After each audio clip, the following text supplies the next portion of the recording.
Slachayim Danas, Pi Konoe Shawashila Itilachum. Slachayim.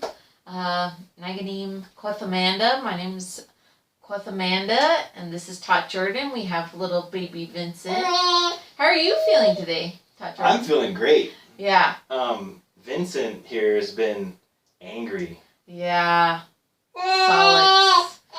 You can kind of hear his angry sounds. And he actually, he's feeling a lot better, believe it or not. He's a little bit angry still, but what I did was I took him outside when he got angry, and he calmed down. But now we're making this video, and we're going to talk to you guys about some stuff. And going outside, going outside reminded us of hunting. Yep. We've been talking about hunting lately, and how great of a tradition it is in our community. And we're just talking about how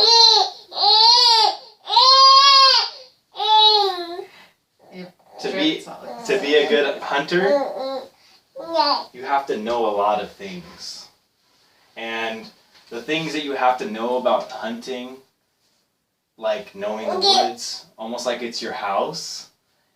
You have to know it almost as well as your house. Being able to track animals, know where the deer and the elk are. And you have to be good at shooting your bow or shooting a rifle or a gun. You have to be good at a lot of different things and know how to butcher the meat and cut it when you're done. And all that kind of stuff that you need to know is stuff that is traditional in our community. Traditional meaning that it's from our ancestors, things they knew, and they passed it down to our families today. And then our families teach each other about those things. Things that we learn from our dads and uncles and grandpas and aunties and everybody. Moms and grandmas and everybody. So nice. It's a really cool thing. And we actually have a video. Do you remember that time, Amanda, when we were in the classroom and Andrew Freeman and taught Brian Langley? They came into the classroom and they shared some of their knowledge about hunting. They know how to call elk, or they also call it bugling, and it's when they sound like elk. So we have a video of them showing how they can sound just like elk. So we can watch that now. All right, sounds good. All right, here it is. I'm going to move over here a little bit. This is what the bull elk do to each other. So if Brian's out in the woods and he's calling, he's gonna bugle like you guys heard, and then I'll be over here on the other mountain, and I'm an elk. I'm gonna come try to find Brian. That's what they do. That's how they locate each other. So they'll track you down and figure out where you're at by the sounds.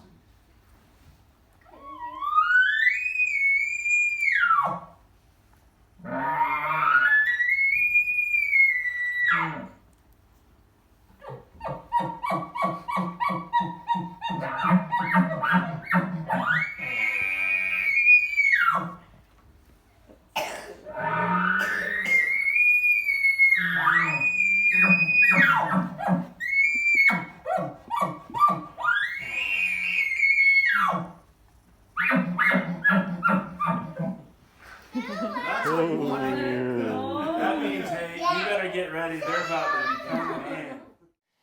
All right. Wow, well, that was a really fun memory. The kids just loved watching Tot Andrew and Tot Brian making those calls, and I'm glad we got it on video. It takes a lot of learning and patience to know how to do that, to sound just like the elk. So that was really cool. I do have a friend with us today, Tot Jordan. Oh, you brought a friend? Uh-huh. Do you have your drum? I do. I have my drum this week, and Vincent's awake.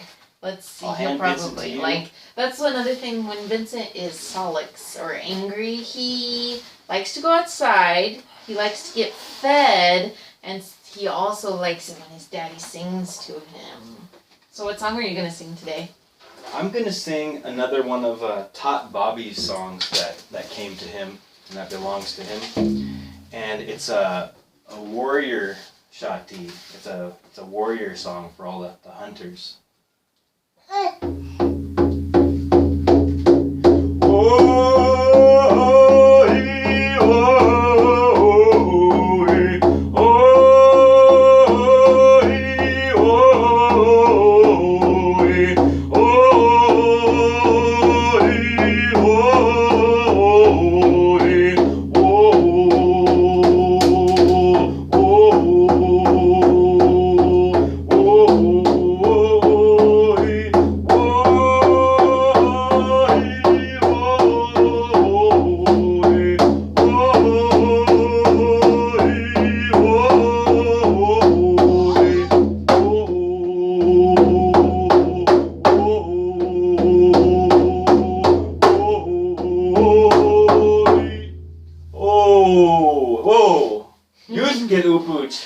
Oh, I am Jordan. Ooh. You Skidoo, but you're not feeling angry or hungry, are you? No. Oh gosh. Okay. Good. No, I'm not hungry. Good. Cause no, I'm not angry. Cause yeah, you can be pretty mean sometimes, and I try to stay away from you in the woods. Yeah. But No. I'm glad that you're feeling good. I feel good because I just had a big lunch What tonight. did you eat? I had mulak. You had mulak? Mm-hmm. Oh, I love mulak. I was. So, are you okay? Yeah. Okay. So where do you live? I live up in the hills and. Oh.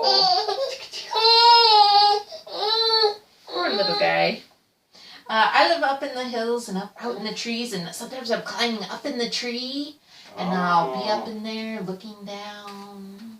Have you ever heard of a place that we Grand Ronde people call Cougar's Den? Oh, well, I don't. What are you talking about? Where is that? I guess you wouldn't really know. There's a mountain that we call Cougar's Den. Some people call it Panther's Den. Oh. It's the mountain. If you look up, it's Spirit Mountain to the right. Mm-hmm. Right there. It's the peak right next to it.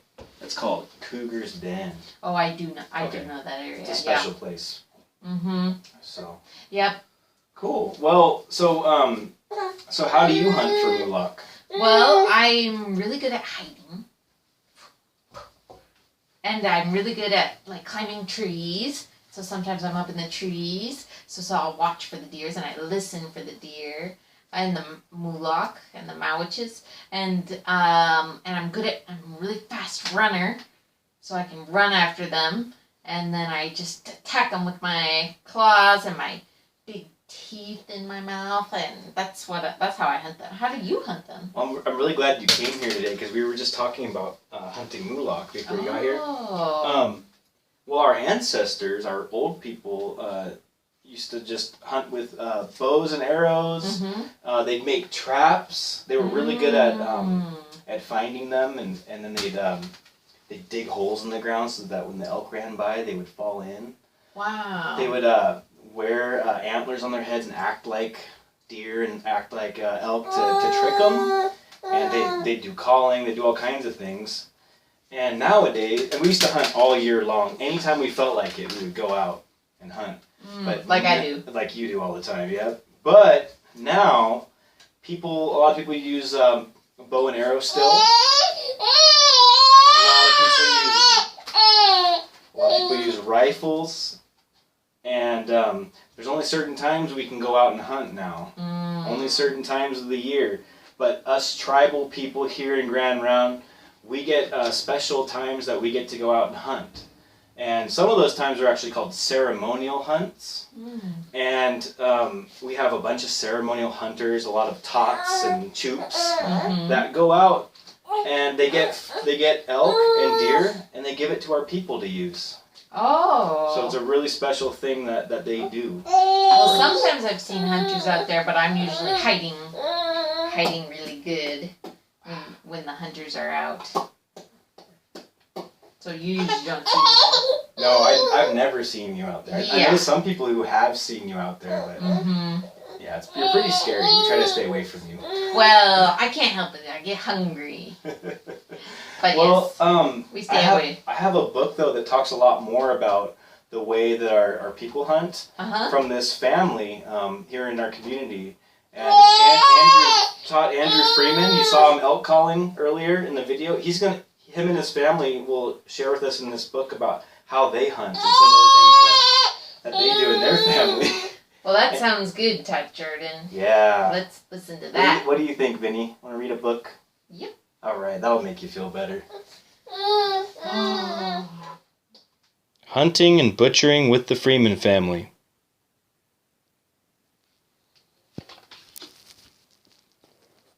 Todd Andrew is a hunter.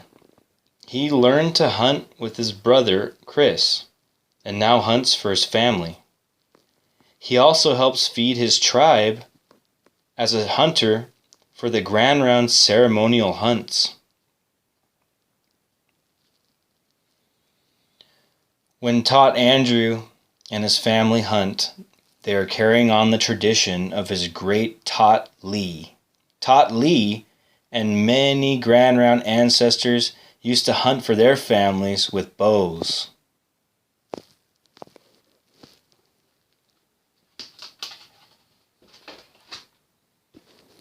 Everyone in the Freeman family helps out when it's time to hunt elk.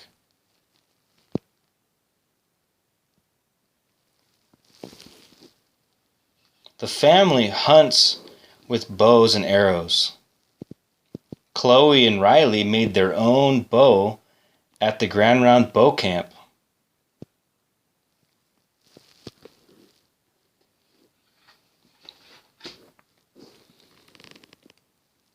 Isaac practices shooting so that when he gets bigger, he will be ready to hunt a mulak.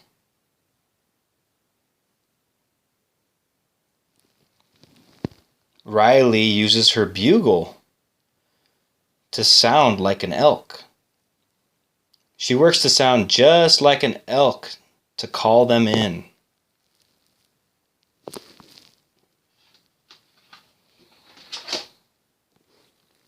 Chloe uses her binoculars to look through the forest for elk and deer.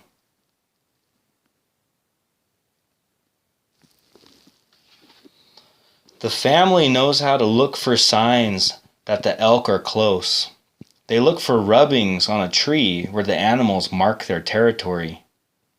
They look for droppings, trails, or ripped bushes that they left behind.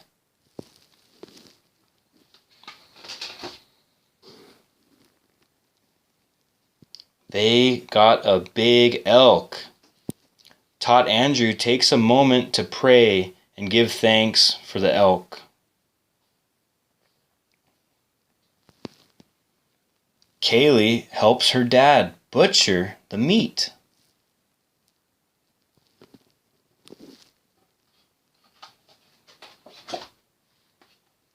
There's lots more work to do. Andrew hangs the meat.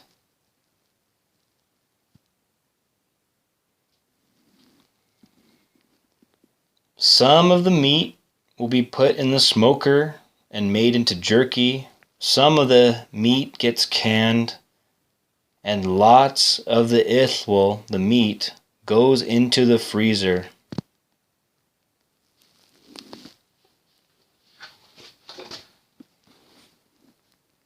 Now the meat is ready for cooking and eating. Quoth Brittany teaches her children how to cook. The family always remembers the deer or elk and give and thank it before they eat. The Grand Ronde people use many parts of the deer or elk. Cousin Chenoa scrapes the hide.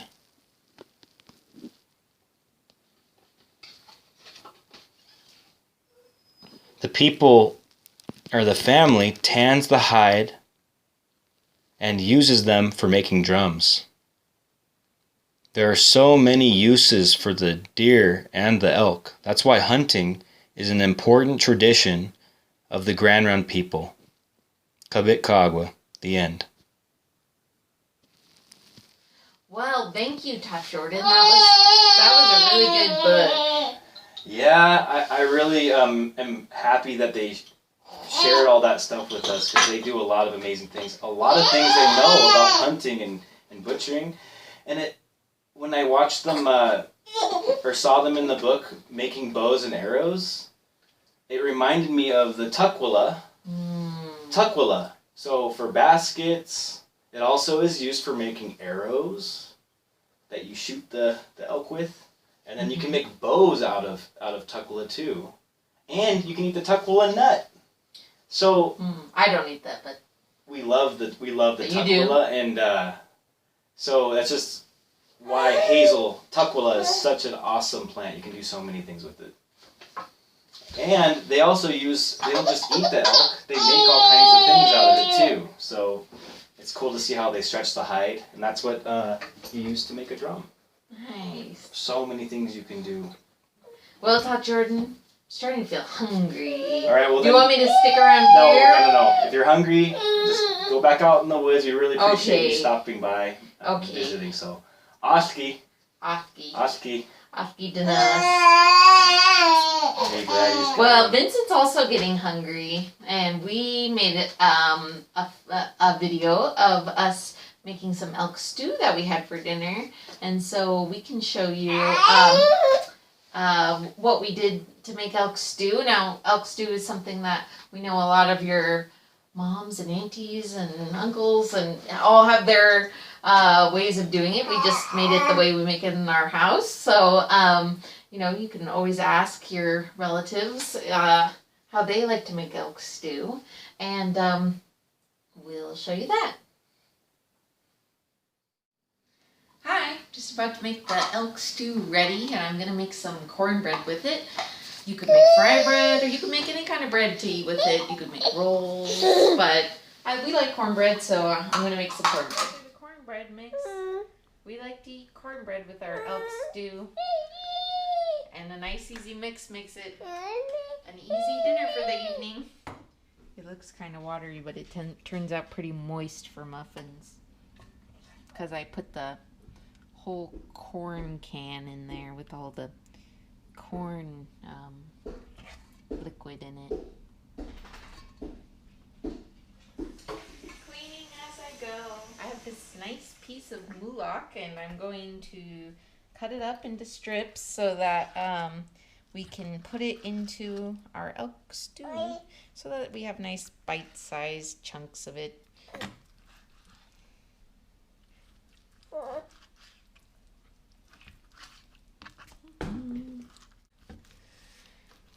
He wants the mulak for himself, but he will not be getting any. Salting the meat. I'll salt it more too when it's in there, but just let it kind of come to room temperature with some salt on it. Chopping up the onion now. Hopefully it's good. We're trying not to grocery shop too often so that we are staying safe.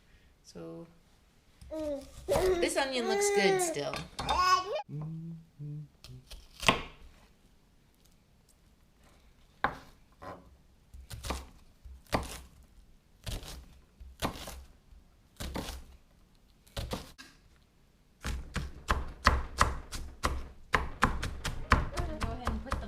The oven. Have to double check how long to keep these in. Chopping up the garlic to go in a little later.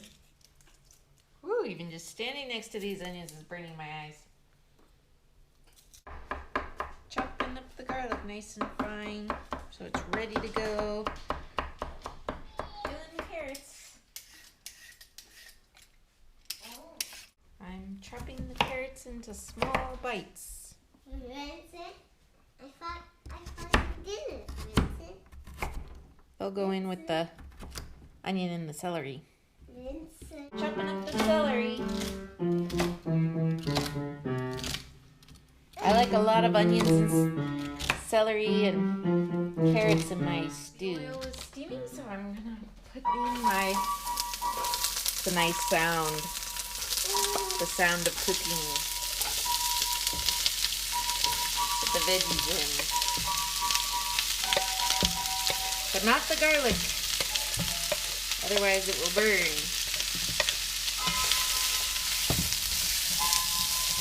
And gotta put some salt.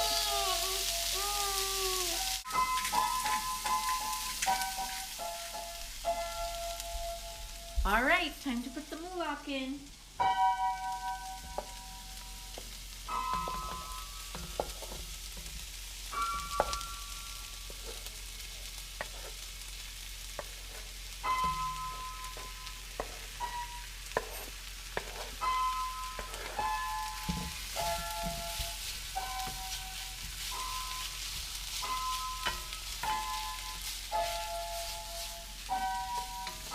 Keep it moving in there.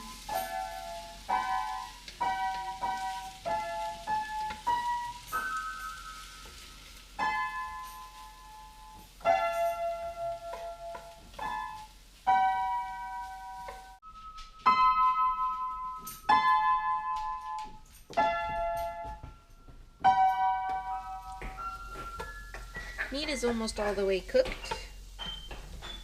Plus it will cook in the stew. Just want to get it a nice brown color. I'm going to put the garlic in.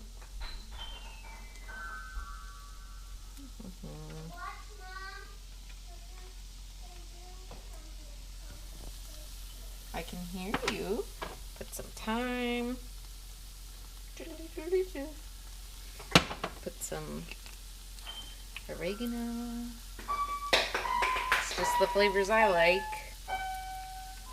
Alright, so the meat's browned and seasoned, and so I'm going to go ahead and put in some broth. Trying to open this box of beef bone broth. I would have used elk bone broth if I had it, but doing the best I can with what we have.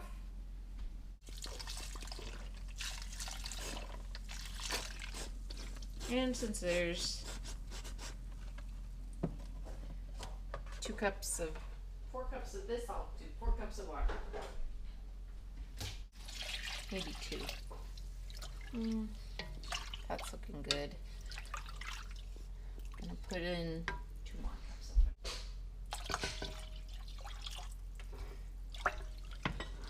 Some butter.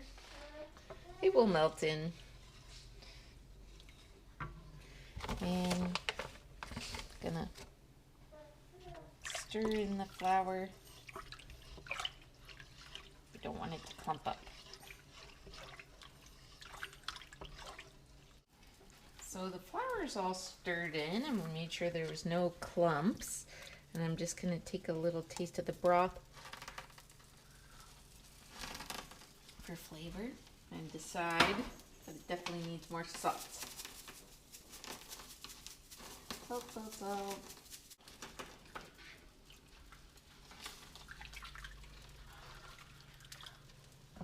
Cornbread should be done. It's looking pretty golden. Little muffins to eat with dinner.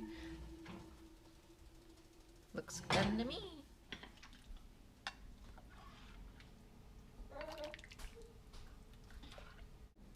All right, we're ready to eat. What's my Copa? Let's get Isla. Oh, you got me. Hi, my name is Isla. We made this elk stew, and it's time to try it. So I'm gonna take a bite, and I'm gonna see if I like it. What's that? Yay. How was the cornbread? Good. Yeah.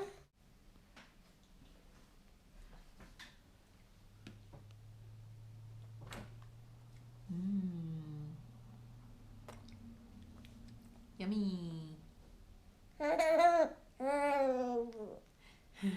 You're a good eater, Vincent. That stew tasted really good, and there's so many good ways to cook elk. Our ancestors used to smoke it over a fire, dry it, and they'd boil it. They'd roast it over a fire. But the boiling is like how we do the stew. And so they used to make stew too. We still make stew, and when she cooked that stew, she was feeling really good. And it's important to make sure that you're feeling good when you're cooking your food, because then the people that eat your food will get those good feelings too. Yeah, and then it definitely helped Vinny, because he's been teething, so he's been kind of angry, and so having that good healthy food, and the food that had all that like love and good thoughts in it, helped him feel better, along with going outside. He's rubbing that on his teeth. He has new teeth coming in, and that hurts when you're a baby. Yeah.